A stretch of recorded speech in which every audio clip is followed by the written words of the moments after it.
Está aquí con nosotros Marina del Poyeto. Quiero que nos metamos, Marina, si te parece bien, en la compra del Banco Central del mes de octubre. ¿Y qué es lo que estás viendo? ¿Y por qué este mes de octubre ha sido... Históricamente el mes de octubre es un mes difícil para la Argentina. Los pronósticos hacían, o por lo menos eso es lo que yo creía, que no íbamos a tener un saldo positivo como el que teníamos. Sin embargo, lo hemos tenido. ¿Por qué? Sí, ¿Cómo se explica? Creo que está en gran medida, bueno, lo que venimos hablando, está en gran medida asociado al blanqueo. Un blanqueo que fue mucho más importante de lo que nosotros pensábamos, pero en general el mercado pensaba. Parte de esos dólares todavía están dentro del sistema financiero, están dentro de los bancos. De los 19.000 millones de dólares que se blanquearon, hay cerca de poco más de 14.000 que están dentro del sistema financiero. De esos dólares, una parte se prestó, hay 1.700 millones de dólares de crédito al sector privado de los bancos, pero además después lo que hubo fue una enorme cantidad de colocaciones de ONs, de deudas de empresas, y parte de esos dólares y los del crédito se vendieron al Banco Central. Sumado a eso es la extensión del carry, o sea, en la medida que el Banco Central empezó a comprar dólares, lo que viste del otro lado es un recorrido bastante significativo en los precios de los bonos, ¿no? ¿Qué es la extensión del carry? Tratemos de explicar eso. Las colocaciones en pesos le ganaron a cualquier... le ganaron por lejos al dólar. O sea, pensá que los dólares financieros cayeron y que el Kroll al 2... fue por debajo de la tasa de interés. O sea, ¿rendía más comprar un bono en dólares? No, rendía más colocarte en pesos. Colocarte en pesos. De hecho, esa colocación de pesos, lo que viste en la última semana son dos cosas. Por un lado, hace 3 semanas atrás el Tesoro colocó LECAPs, ¿no? Estos instrumentos a tasa fija. En esa colocación, el Banco Central convalidó rendimientos entre el 55 y el 59% anual, ¿no? Digamos. Cerca del 4% mensual, un poquito abajo del 4% mensual, con el Kroll al 2, o sea, una tasa de interés en dólares del 2% mensual, que anualizado te daba 27-28%. Después de eso tuviste algunos movimientos que lo que hicieron fue le bajaron la rentabilidad a los money markets, a los fondos de muy corto plazo, gran medida porque les pusieron una suba de encajes. Frente a eso, coordinaste una mayor demanda de estos instrumentos y desplomaste el rendimiento de esos bonos, que de 55, 59 rendían 40, 45. Y la semana pasada lo que vino fue el Banco Central y lo que te anunció fue una baja en la tasa de interés de política monetaria y detrás de eso una baja en la tasa de interés de los pases. Con lo cual todas las tasas de interés las bajaste. El Kroll lo seguís sosteniendo al 2, o sea, estás bajándole la rentabilidad a tasa respecto al Kroll.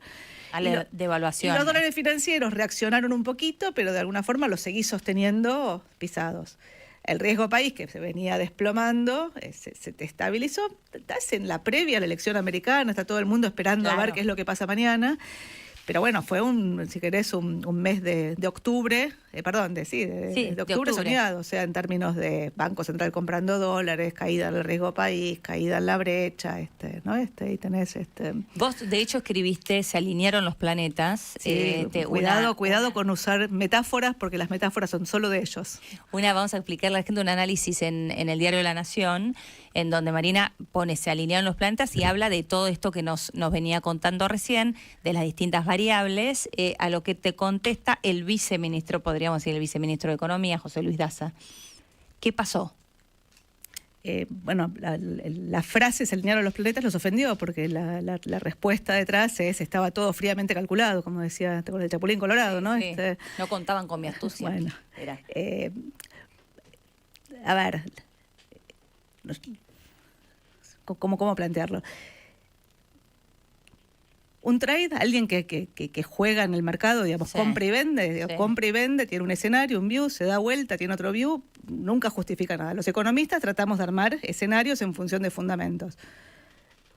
Atrás de los fundamentos tenés los flujos, y atrás de los flujos también tenés la opinión pública. Los flujos dependen de la opinión pública y dependen de los fundamentos. La nota básicamente lo que trataba era rearmar el escenario. Nosotros hace 2 meses atrás, la pregunta que te aparecía era si el gobierno podía sostener este esquema de Kroll al 2% y llegar sin corregir hasta octubre del año que viene, Y la verdad que uno planteaba cuál era el escenario del gobierno y uno planteaba que te faltaban dólares para llegar. Claro. Lo que te dio el blanqueo es la posibilidad de conseguir esos dólares. Claro, o te sea, dio ese aire con el para blend, llegar, sí. vos no comprabas dólares y empezaste a comprar dólares. La compra del Banco Central, junto con la consistencia de los números fiscales, junto con la baja en la inflación, acuérdate que estuviste 4 meses seguidos con la inflación al 4, te bajó al 3,5, el primer dato de octubre nuestro, estamos en 2,8 y primera medición de noviembre estamos en 3,2, ¿no? O sea, desaceleración de la tasa de inflación y sobre todo una estabilización de Milei en las encuestas. Después de lo que había sido la caída, una estabilización en las encuestas, te ayudó a coordinar esa dinámica de los precios de los activos, que te estabilizó un poco el escenario de corto plazo y te postergó, claro, si querés, la posibilidad de correcciones. Nosotros siempre decíamos, hay que llegar hasta la elección americana es mañana, pensando que el gobierno visualizaba conseguir dólares, un eventual préstamo. Bueno, la verdad que te aparecieron los dólares blanqueo. Con el blanqueo se te extiende el escenario. Ahora, cuando el gobierno plantea, acordate cuando te decían orden macroeconómico, y te decían equilibrio fiscal y equilibrio externo, bueno, hoy el orden macroeconómico es equilibrio fiscal. Y en todo caso no se puede financiar un desequilibrio de la cuenta corriente en Argentina, o sea, pensando en que estos dólares, que son dólares de los que se endeuda el sector privado, te pueden ayudar para financiar la expansión del consumo de cara al año electoral. ¿Y alcanza con estos dólares? A ver, digo, en la medida que...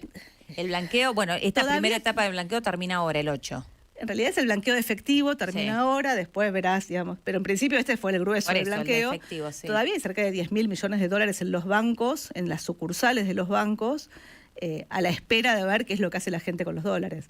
En la medida que los dólares se queden dentro del sistema financiero y la intermediación empiece a operar, bueno, es probable que aparezcan más dólares financiando al sector privado, al sector público. Hay una limitante en el préstamo de dólares al sector privado, que es que después de que te quemaste con fuego la convertibilidad, los bancos no le pueden prestar dólares a personas que cobran en pesos. Con lo cual, en principio, lo que estás es, si querés, fondeando con dólares al sistema financiero, que le vende los dólares al Banco Central y después, eventualmente, digamos, podés financiar una mayor expansión del crédito a la que ya estás teniendo. A ver, la frase se alinea a los planetas es una frase que uno usa coloquialmente, sí. Convengamos, digamos, que las metáforas, ¿no? Digo, acuérdate que Milei le respondió a Cristina, no entendés una metáfora, ¿no? Bueno, yo qué sé, o sea... el problema, más bien una chicana, te diría. Claro. No, más bien no, es una chicana. El problema es que detrás de la chicana viene un aluvión de trolls y de manejos, falta mucho, falta todavía ver cómo se va, digamos, ordenando el escenario, pero sí es cierto que en Argentina los escenarios económicos vuelven a ser binarios. O sea, de cara a la elección de octubre, o sea, yo digo, hay algunas cuestiones que son política de Estado, ¿no? Atrasar el tipo de cambio en el año electoral es una política de Estado. Atrasar el tipo de cambio en el año electoral, manteniendo los controles de capitales y activando el carry como lo estás activando, bueno, digo, te puede generar una expansión del consumo. Manteniendo el cepo, estás diciendo. Bueno, el cepo lo estás manteniendo, digo, pero te puede financiar una expansión del consumo dentro del cepo que te puede generar una sensación de alivio de cara al año electoral, que eventualmente, si les va bien, digo, te puede perpetuar el escenario. Claro. El argumento de ellos es que, dado el equilibrio fiscal, yo insisto siempre, el equilibrio fiscal es condición recontra necesaria. O sea, sin equilibrio fiscal, digo, no hay programa económico que funcione para un país que reventó la moneda y el crédito. Yo creo que ahí hay un consenso, ya hay un consenso. Eso sí que es un logro. Yo no sé si es un logro de solamente este gobierno o viene desde el gobierno de Macri, pero el equilibrio fiscal yo creo que ya está instalado. Claro, un consenso además comunicacional, una política comunicacional, ¿no? Sí. Y Marina, hablando de escenarios, digamos, ¿no? Y naturalmente es difícil profetizar, pero ¿es Trump o Kamala lo más conveniente o lo más inconveniente para la Argentina según los antecedentes de las políticas económicas de los republicanos, trumpistas o de los demócratas? Sí, convengamos que Trump es un republicano muy anómalo, ¿no? Sui generis, ¿no? Sí. Trump, el programa económico de Trump, básicamente lo que plantea es una baja en el impuesto a las ganancias, compensado con un aumento en los aranceles y un cierre de la economía. Digo, a priori, el esquema de política económica es un esquema proteccionismo. Es proteccionismo inflacionario, con lo cual la expectativa es que detrás de ese esquema vos lo que tengas es una baja más gradual de la tasa de interés de la que se perfilaba eventualmente hasta ahora. Es un escenario de dólar más fuerte. En el caso de Kamala, te diría que el esquema de cierre de la economía ya lo estás teniendo. O sea, hay un esquema de fragmentación en la globalización y de política industrial en las economías desarrolladas. Me luce que el esquema de cierre de la economía va a ser menor que en el caso del anuncio que está haciendo Trump. Sí, lo que tenés es no baja de impuestos, sino que lo que tenés es un aumento en los gastos. Con lo cual, en los dos casos, las políticas son de alguna forma deficitarias. Aumento en los gastos, ¿no? Digamos, si el aumento en los gastos, cuando vos le escuchás a Kamala, bueno, digo, la verdad es que hace anuncios, ¿viste? Hace anuncios, Sí. Después hay una cuestión de, por eso decir, ¿qué es lo que le conviene a la Argentina? Digo, la expectativa estaba siempre puesta en, de nuevo, digo, frente al faltante de dólares, que Trump gane la elección y Trump de alguna forma mueva los hilos, como los movió en su momento con Macri, que destraga un acuerdo con el fondo que te genere financiamiento fresco. La verdad que no luce que eso vaya a ocurrir. Te diría que el escenario de dólar fuerte no es el mejor escenario para la economía argentina. Claro. O sea, Argentina generalmente le fue mejor con los demócratas que con los republicanos. En general, en la historia le fue mejor con los demócratas que con los republicanos. Sí. Está bien. Recordémosle a la gente por qué es importante Estados Unidos para el Fondo Monetario Internacional. Conformado por varios países, no solamente Estados Unidos, pero sí Estados Unidos tiene una silla de mucho mayor peso que el resto. Por eso, esto que bien está diciendo Marina, de que si gana Donald Trump con la afinidad que tiene con el gobierno de Javier Milei o simpatía que tiene con Javier Milei, diría, porque en realidad tienen un montón de diferencias, ¿no? En convengamos que lo que sentidos. tienen si querés, es el estilo, ¿no? Claro. Digamos, la forma de hacer campaña, digamos, la verbalización, outsiders. Desde el punto de vista de los anuncios de política económica, te diría que son bastante diferentes, Claro. ¿no? Digamos, uno es mucho más proteccionista, el otro es mucho más liberal, libertario, digo, ponerle el esquema que quieras. Pero sí, Milei planteó un alineamiento, ¿no?, con Estados Unidos muy claro. Muy claro. Hasta que los chinos le pidieron la foto, ¿no? Pero bueno. Marina, Claro, está bien. ¿qué podemos esperar del consumo? Vi datos contradictorios, a ver si me los puedes explicar. Vi datos positivos de la CAME y negativos de los supermercados. No entendí nada. ¿Se está reactivando el consumo? No, se reactivan algunas cosas, se reactivan algunas clases sociales por ahí de media, alta, media, baja, los que están en relación de dependencia que le ganaron los salarios. ¿Qué pasó ahí? No entiendo qué está pasando con el consumo de verdad. A ver si me lo puedes poner en claro. Yo lo que te diría es, consumo masivo pareciera que dejó de caer y está estabilizado. Pero todavía en la estabilización estás comparando con datos muy altos del año pasado. Pensá que a esta altura del año pasado estábamos en el mes, ya había pasado la elección, ¿no? Pero digo, estabas en la segunda vuelta, o sea, todavía estabas en la dinámica, digamos, de aceleración inflacionaria y donde los pesos te quemaban en el bolsillo y muchos salieron a proteger sus ahorros comprando, estoqueándose. Con lo cual comparás con niveles que son muy altos. Se supone que en la medida que pase octubre, noviembre y empieces a contrastar los primeros meses del año que viene, las variaciones que hoy siguen siendo negativas se van a tornar positivas. Lo que sí estuvo de alguna forma traccionando es lo que es consumo de semidurables, durables, semidurables. Y ahí me parece que lo que te apareció fue el crédito. Esto que decíamos, el crédito que apareció abril, mayo, las cuotas. O sea, de golpe te volvieron a aparecer cuotas que no estaban. Bancarias y lo que es el crédito no bancario que empieza a tomar entidad. Y ahí lo que estás viendo es alguna recuperación un poco mayor. O sea, el nivel de actividad se está recuperando, el producto en promedio. Digamos, cuando mirás los datos del EMAE, que es producto, es producción, no es consumo, estás volviendo a los niveles de noviembre. De diciembre.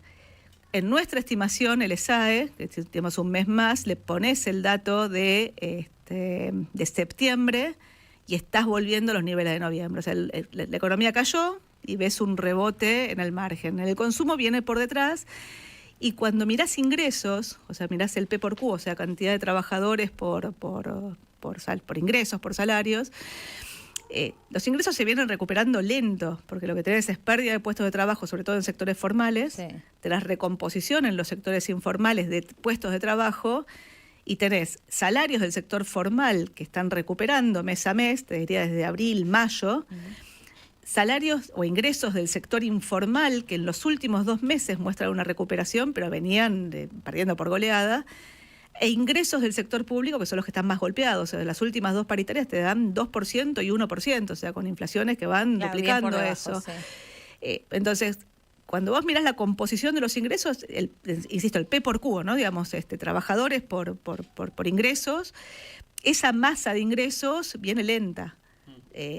Lo que tracciona empieza a ser el crédito. Te pongo algunos números, digo, si vos mirás ingresos contra 2015, hoy estás al 80. Vos mirás consumo contra 2015 y hoy estás al 88. Y cuando vos mirás... Cuando decís estás al 80, es decir, si comparas los ingresos al 2015, claro, el 80% del ingreso de hoy representa el 100% del 2015. Exactamente. Y cuando comparás crédito, hoy estás a la mitad. El 50%. El 50%. El crédito viene recuperando fuerte. Los ingresos vienen recuperando más lentos y el consumo viene recuperando un poco más rápido el asociado al crédito, claro, y bastante más lento el que tiene que ver con la canasta cotidiana.